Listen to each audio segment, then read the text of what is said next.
30 April राष्ट्रसंत तुकडोजी महाराज यांचा जन्मदिवस। नमस्कार, मी शर्वरी आणि तुम्ही पाहताय कलाकार दिनविशेष। महाराष्ट्रातील एक आधुनिक संत, कवी, समाज सुधारक व राष्ट्रीय उत्थानाची सतेज भावना असलेले महामानव तुकडोजी महाराज उर्फ माणिक बंडूजी इंगळे ठाकूर यांचा जन्म 30 एप्रिल 1909 रोजी विदर्भातील यावली जिल्हा अमरावती येथे झाला। यांना राष्ट्रसंत म्हणून ओळखले जाते। पंढरपूरचा विठोबा हे ठाकूर तथा इंगळे घराण्याचे कुलदैवत, त्यामुळे तुकडोजी महाराजांना लहानपणीच विठ्ठल भक्तीची आवड निर्माण झाली। अंधश्रद्धा निर्मूलन व जातीभेदाच्या निर्मूलनासाठी त्यांनी भजनांचा आणि कीर्तनांचा प्रभावीपणे वापर केला।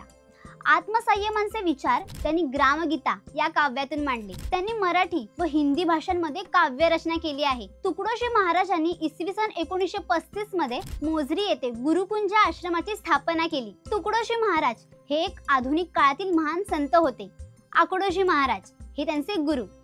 विदर्भात त्यांचा विशेष संचार असला तरी महाराष्ट्रभरच नव्हे तर देशभर हिंडून ते आध्यात्मिक, सामाजिक व राष्ट्रीय एकात्मतेचे प्रबोधन करीत होते। एवढेच नव्हे तर जपान सारख्या देशात जाऊन त्यांनी सर्वांना विश्व बंधुत्वाचा संदेश दिला। सन 1942 च्या भारत छोडो आंदोलनादरम्यान काही काळ त्यांना अटक झाली होती। आते हे नाथ हमारे हे त्यांनी रचलेले पद या काळात स्वातंत्र्य लढ्यासाठी स्फूर्तिगान ठरले होते। भारत हा खेड्यांचा देश आहे हे लक्षात घेऊन ग्रामविकास झाला की राष्ट्राचा विकास होईल, अशी तुकडोजी महाराजांची श्रद्धा व विचारसरणी होती।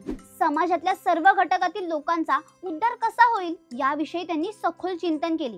ग्रामोन्नती व ग्रामकल्याण हा त्यांच्या विचारसरणीचा जणू केंद्रबिंदूच होता। महिलोन्नती हाही तुकडोजी महाराजांच्या विचार विश्वासा एक लक्षणीय पैलू होता। कुटुंब व्यवस्था, समाज व्यवस्था, राष्ट्रीय व्यवस्था ही स्त्रीवर कशी अवलंबून असते हे त्यांनी आपल्या कीर्तनांद्वारे समाजाला पटवून दिले। त्यामुळे स्त्रीला अज्ञानात व दास्यात ठेवणे कसे अन्यायकारक आहे हे त्यांनी अत्यंत प्रभावीपणे पटवून दिले। देशातले तरुण हे राष्ट्राचे भावी आधारस्तंभ, ते बलोपासक असावेत, म्हणजे ते समाजाचे व राष्ट्राचे संरक्षण करू शकतील। ते नीतिमान व सुसंस्कृतयुक्त कसे होतील याविषयीचे उपदेशपर व मार्गदर्शनपर लेखन तुकडोजींनी केले। या राष्ट्रसंताने आपल्या लेखनातून व्यसनाधीनतेचा तीव्र निषेध केला।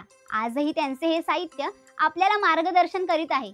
यावरून त्यांच्या साहित्यात अक्षर वाङ्मयाची मूल्ये कशी दडली आहेत याची सहज कल्पना येईल। आयुष्याच्या शेवटापर्यंत त्यांनी आपल्या प्रभावी खंजीर भजनाच्या माध्यमातून त्यांना अभिप्रेत असलेल्या विचारसरणीचा प्रचार करून आध्यात्मिक, सामाजिक, राष्ट्रीय प्रबोधन केले। राष्ट्रपती भवनात झालेले त्यांचे खंजिरी भजन ऐकून राष्ट्रपती राजेंद्र प्रसाद यांनी तुकडोजी महाराजांना राष्ट्रसंत म्हणून संबोधले होते। तुकडोजी महाराजांचे महानिर्वाण अश्विन कृष्ण पंचमी 11 ऑक्टोबर 1968 रोजी झाले।